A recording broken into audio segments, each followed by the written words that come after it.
Bismillahirrahmanirrahim. Hello friends, Assalamualaikum. Welcome back to the Standards Club at English with Alphabets. I'm Sadika from Chhattisgarh.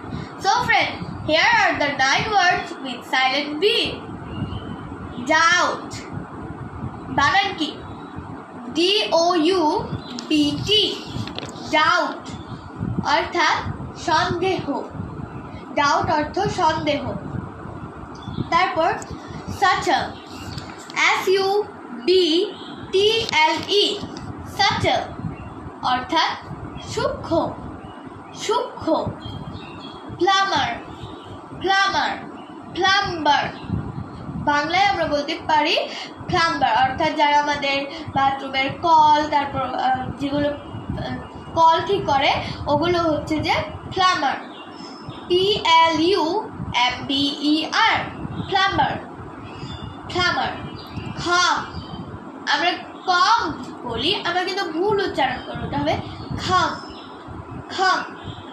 C-O-M উচ্চারণ হবে কিন্তু C-O-M-B উচ্চারণ হবে না অর্থাৎ চিরুনি।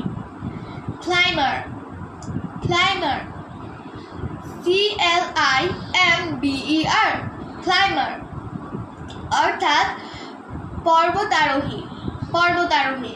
তারপর ডেট D-E-B-T, ডেট অর্থাৎ ঋণ।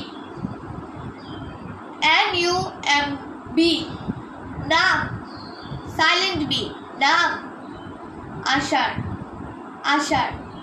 তারপর বম বম আমরা অনেকে বলি না বম, বিটা উচ্চারণ হবে না, অনলি বম বম অর্থাৎ বোমা। সাখাম S-U-C-C-U-M, সাখাম অর্থাৎ আত্মহত্যা। আমরা কিন্তু আত্মহত্যা করার চেষ্টা করব না, কারণ আত্মহত্যা করলে আমাদের সৃষ্টিকর্তা খুব কষ্ট পায়, কারণ তিনি আমাদের তৈরি করেছেন, তিনি আমাদের লিখে রেখেছেন কখন আমাদের মৃত্যু হবে। নিজে নিজে কিন্তু আমরা মরার চেষ্টা করব না। So that's all for today. আল্লাহ হাফেজ।